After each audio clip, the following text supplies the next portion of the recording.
नमस्कार, आप सभी का बहुत बहुत स्वागत है। मेरा नाम रूबिका लियाकत है। 4:50 हो रहे हैं। स्टूडियो से मैं आपका बहुत बहुत स्वागत करती हूं। न्यूज 18 इंडिया पर गूंज शुरू होने को है। बिहार में विधानसभा चुनाव के पहले चरण के लिए कल मतदान होना है। न्यूज 18 इंडिया ने अपनी तैयारी पूरी कर ली है। आपको कल सुबह 6 बजे से लगातार मतदान की हर तस्वीर हम न्यूज 18 इंडिया पर दिखाने वाले हैं। हमारे सारे रिपोर्टर्स मैदान में मौजूद हैं। तैयारियां पूरी हो चुकी हैं, लेकिन 18 जिलों की 121 सीटों पर वोटिंग इस बार जो है वो बहुत दिलचस्प होने वाली है। फैसला जनता को करना है। अब से लगभग 14 घंटे 10 मिनट के बाद बिहार के चुनाव में पहला वोट डाल दिया जाएगा। पहले फेज की वोटिंग के लिए भले ही नेताओं की जोर आजमाइश बिहार में रुक गई है, क्योंकि प्रचार प्रसार थम जाता है, लेकिन यह आजमाइश बिहार के दूसरे चरण के इलाकों से लेकर दिल्ली तक जारी है। सहारा हरियाणा का लिया जा रहा है। आज सुबह कांग्रेस ने एक प्रेस कॉन्फ्रेंस की। कांग्रेस के नेताओं और कांग्रेस के ऑफिशियल सोशल मीडिया हैंडल पर एक दावा हुआ। दावा क्या कि आज राहुल गांधी हाइड्रोजन बॉम्ब फोड़ेंगे। डरना मत। एक तो ये बॉम्ब फोड़ने की चाहत हमारे सैनिकों को पहले होती थी, आजकल नेताओं को होने लगी है। खैर, जैसा कि कांग्रेस ने दावा किया, राहुल गांधी आए भी दोपहर 12:17 पर और उन्होंने एक ब्राजील के मॉडल की तस्वीर अपने प्रेजेंटेशन में दिखाई। राहुल गांधी ने दावा किया कि इस तस्वीर को 22 बार वोटर लिस्ट में इस्तेमाल किया गया। राहुल गांधी का कहना था कि हरियाणा में 1,24,177 मतदाताओं की फोटो एक जैसी है। आई रिपीट इट, 1,24,177 मतदाताओं की फोटो एक जैसी है और एक ही फोटो का कई बार इस्तेमाल किया गया है। हरियाणा के विधानसभा चुनाव में 25 लाख वोट चोरी हुए हैं, यह दावा किया। कांग्रेस हरियाणा का चुनाव महज 22,779 वोटों के अंतर से हारी है। राहुल गांधी ने अपने बयान में यह भी दावा किया कि हरियाणा में चुनाव आयोग ने बीजेपी को जीतने में मदद की है।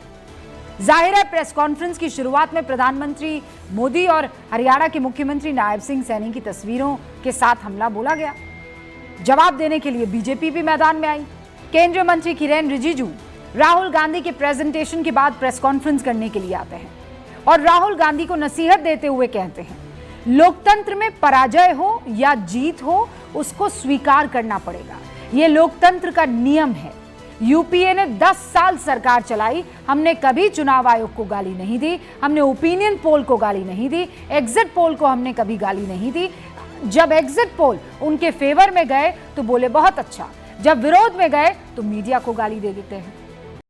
यानी हरियाणा में राहुल चुनावी हार का ठीकरा चुनाव आयोग पर फोड़ रहे हैं और बीजेपी कह रही है कि कांग्रेस को हार स्वीकार करना सीखना चाहिए। लेकिन जो राहुल गांधी ने दावा किया है, उसका जवाब क्या है? भारत की लोकतांत्रिक प्रक्रिया को जो लोग जानते हैं और चुनाव को जो करीब से देखते हैं, उन्हें मालूम है कि जब कहीं भी चुनाव होता है, प्रत्याशी हर बूथ पर स्थानीय कार्यकर्ता को, अपनी पसंद के कार्यकर्ता को पोलिंग एजेंट नियुक्त करता है। पोलिंग एजेंट उस बूथ पर अपने प्रत्याशी को रिप्रेजेंट करता है, जिसके लिए चुनाव आयोग की हैंडबुक फॉर पोलिंग एजेंट में नियम भी बाकायदा तय है। पोलिंग एजेंट का काम इस किताब में लिखा हुआ है, बहुत क्लियरली लिखा हुआ है, जिसके 5 नंबर पॉइंट के रूल ए में लिखा है कि पोलिंग एजेंट का काम है प्रिसाइडिंग ऑफिसर की मदद वो मतदाताओं की पहचान करने के लिए करेंगे। हरियाणा में 20,632 पोलिंग बूथ है। एक बूथ पर औसतन 992 वोट है। उन वोटरों की पहचान करने के लिए कांग्रेस, बीजेपी, आईएनएलडी, जेजेपी जिन भी सीटों पर लड़ रही थी, वहां पर हर बूथ पर उनके प्रत्याशियों के पोलिंग एजेंट थे। अब सवाल यह उठता है कि अगर कोई वोटर फर्जी था तो राहुल गांधी आज क्यों बोल रहे हैं? वो सारे पोलिंग एजेंट तब कहां गए थे? कांग्रेस के पोलिंग एजेंट उस वक्त क्या कर रहे थे? और ये सारी चीजें आज क्यों, ये जो हाइड्रोजन बॉम्ब है वो 6 तारीख से एक दिन पहले 5 तारीख को फोड़कर क्या सोच रहे हैं कि बिहार में इसका कुछ असर पड़ जाएगा, वो भी तब जब 1300 किलोमीटर की यात्रा कर चुके हैं, या फिर किसी और चीज का डर सता रहा है कि उससे पहले ही उसकी तैयारी करो। शुरू करते हैं गूंज।